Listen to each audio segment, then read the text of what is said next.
ಇನ್ನು ಕರ್ನಾಟಕ ಎಕ್ಸಿಬಿಷನ್ ನಲ್ಲಿ ಡಿಕೆ ಶಿವಕುಮಾರ್ ಶಾಪಿಂಗ್ ಮಾಡಿದ್ರು. ತಮ್ಮ ಪತ್ನಿಗೆ ಮೈಸೂರು ಸಿಲ್ಕ್ ಸಾರಿಯನ್ನ ಡಿಸಿಎಂ ಡಿಕೆ ಶಿವಕುಮಾರ್ ಅವರು ಖರೀದಿಸಿದ್ರು. 26,025 ರೂಪಾಯಿಯ ಸೀರೆಯನ್ನ 25,000 ರೂಪಾಯಿಗೆ ಖರೀದಿಸಿದ್ರು. ಇನ್ನು ಸೀರೆಯ ಜೊತೆಗೆ ಪರ್ಫ್ಯೂಮ್ ಅನ್ನು ಕೂಡ ಡಿಕೆ ಶಿವಕುಮಾರ್ ಅವರು ಖರೀದಿ ಮಾಡಿದ್ರು. ಪ್ಯಾಲೇಸ್ ಗ್ರೌಂಡ್ ನಲ್ಲಿ ನಡೀತಾ ಇರುವಂತಹ ಎಕ್ಸಿಬಿಷನ್ ನಲ್ಲಿ ಡಿಸಿಎಂ ಡಿಕೆ ಶಿವಕುಮಾರ್ ಅವರು ಸೀರೆಯನ್ನ ಖರೀದಿ ಮಾಡಿದ್ದಾರೆ. ಉರುಳೆಯಲ್ಲಿರುವ ನೂಲು ಪುರಿಯನ್ನು ಶಂಕುವಿನಲ್ಲಿ ಸುತ್ತುವ ಮೂಲಕ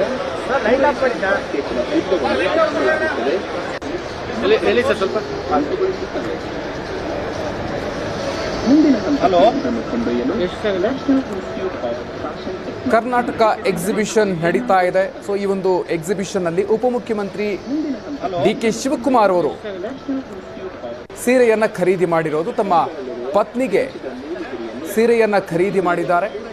ಜೊತೆಗೆ ಪರ್ಫ್ಯೂಮ್ ಅನ್ನು ಕೂಡ ಖರೀದಿ ಮಾಡಿದ್ರು. ಪ್ಯಾಲೇಸ್ ಗ್ರೌಂಡ್ ನಲ್ಲಿ ನಡೀತಾ ಇರುವಂತಹ ಕರ್ನಾಟಕ ಎಕ್ಸಿಬಿಷನ್ ಸಚಿವ ಎಂ ಬಿ ಪಾಟೀಲ್ ಅವರು ಕೂಡ ಭಾಗವಹಿಸಿರೋದನ್ನ, ಅವರ ಜೊತೆಗೆ ಸಾಥ್ ನೀಡಿರೋದನ್ನು ನಾವು ಗಮನಿಸ್ತಾ ಇದ್ದೀವಿ. ಉರುಳೆಯಲ್ಲಿರುವ ನೂಲು ಪುರಿಯನ್ನು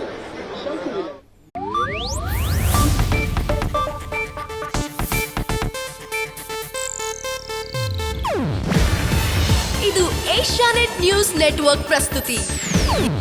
ನೀವು ನೋಡ್ತಿದ್ದೀರಾ ಏಷ್ಯಾನೆಟ್ ಸುವರ್ಣ ನ್ಯೂಸ್.